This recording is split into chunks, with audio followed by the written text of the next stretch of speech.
ইয়া নবী ইয়া নবী ইয়া নবী ইয়া নবী যেন সব সময় বলি, বলিতে বলিতে খোদা যেন মোরা মরি।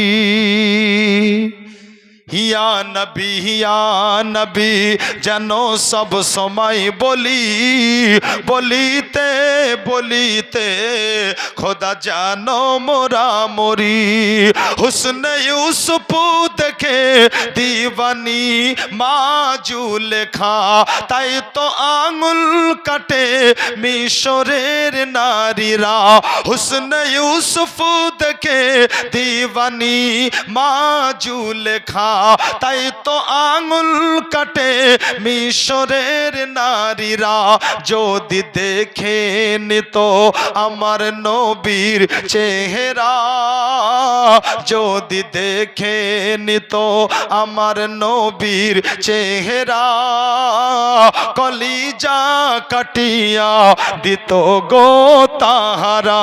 ইয়া নবী যেন সব সময় বলি, বলিতে বলিতে খোদা যেন মোরা মরি। বাস আল্লাহ আবার নিয়ে আসে, কোনো সময় আবার পড়বো ইনশাআল্লাহ, নাতে পাক শোনাবো। আচ্ছা 1 তারিখ, আচ্ছা তারিক সাহেব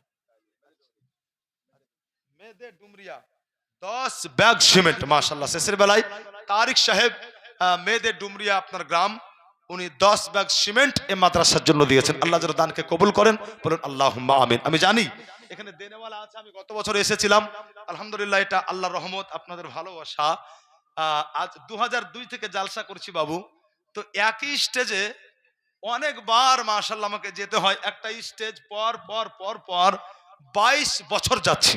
হ্যাঁ, তো আলহামদুলিল্লাহ গত বছর এসেছিলাম, আমি দেখেছি আপনাদের একটা চাহাত, ইশক মোহাব্বত মাশাআল্লাহ খুবই জবরদস্ত দিয়েছেন আপনারা প্রাণ খুলে। আমি জানি আগামী দিন আছে, দিবেন আপনারা, আগামী কালকে জালসা আছে। তো বাক পীর সাহেব আজ পেয়েছেন মাশাআল্লাহ আলে রাসূল, ওনার হাতও দিবেন একটা আলাদাই বরকত, আর মাশাআল্লাহ কালকেও দিবেন। এই আবদার রেখে আমি আমার এই বক্তব্য ইতি করলাম। যদি দুনিয়াবি কথাবার্তা আঘাত পেয়ে থাকেন ক্ষমা করবেন। খাস করে নওজওয়ানদের উদ্দেশ্যে বলবো, ভাই একটা মাস গেল, আপনাকে কেউ বলেনি কি টাইমে মাশাআল্লাহ আপনাকে নামাজ পড়তে হবে, আপনাকে কেউ ডাকেনি বলে চলো মাশাআল্লাহ এখন খেতে হবে, বরং আপনি টাইম টেবিল মেনটেন করে মানে দেখে মাশাআল্লাহ সেহরির ফজরের আজান হয়ে গেছে আর খাবো না। তার কারণ কে নিষেধ করেছিল খেতে? ইমাম সাহেব, মৌলভী সাহেব? না, আপনার মাথায় ছিল কি আল্লাহ নিষেধ করেছেন, অতএব রোজা রেখেছিস, আজান হয়ে গেল, সূর্য ডুবা পর্যন্ত আর খাওয়া যাবে না। খেতেন না কার ভয়ে? আল্লাহর ভয়ে। 1 মাস এভাবে চলেছেন, কিসের জন্য?